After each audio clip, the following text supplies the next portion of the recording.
ربنا ظلمنا বলেন ربنا ظلمنا أنفسنا وإن لم تغفر لنا وترحمنا لنكونن من الخاسرين বলে বলে মসজিদে কেঁদেছো, আসরের নামাজ পড়ে কেঁদেছো, যোহরের নামাজ পড়ে কেঁদেছো, মাগরিবের পড়ে কেঁদেছো, এশার নামাজ পড়ে কেঁদেছো।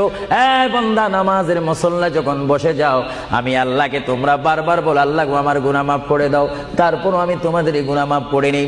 তারপরও তোমরা নিশি রাত্রে, মানুষ যখন ঘুমে যায়, তোমার বিবি যখন ঘুম যায়, তোমার ছেলে যখন ঘুম যায়, তুমি নিশি রাত্রে ঠান্ডা পানি দিয়ে ওযু বানিয়ে নামাজের মুসল্লায় বসে তুমি আবার যখন ডাক দাও, রব্বুল আলামিন, পৃথিবীর কোনো মানুষ আমার গুনাহ সম্পর্কে জানে না, তুমি আমার গুনাহ সম্পর্কে জানো।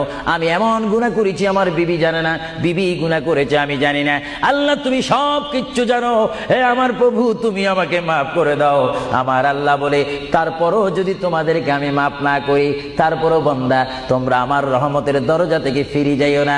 আমি তোমাদেরকে হুকুম দিচ্ছি, ওয়ালাউ আন্নাহুম ইয যালামু আনফুসাহুম জাউকা, বান্দারে যদি গুনাহ করে ফেলো, আমার রহমত থেকে মুখ ফিরে তুমি চলে যাইও না।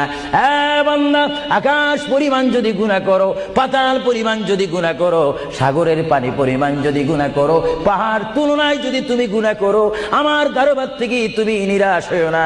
এ বান্দা, আমি তোমাকে একটি রাস্তা বাতাই দিচ্ছি, একটি পথ তোমাকে আমি দেখাই দিচ্ছি। সেই পথটি কোন পথ তোমরা জানো? ওয়ালাউ আন্নাহুম ইয যালামু আনফুসাহুম জাউকা, বান্দারে যখন তোমরা বরবাদ হয়ে যাবে, তখন তোমাদেরকে একটা পথ আমি তোমাদেরকে দেখাই দিলাম। সেই পথটির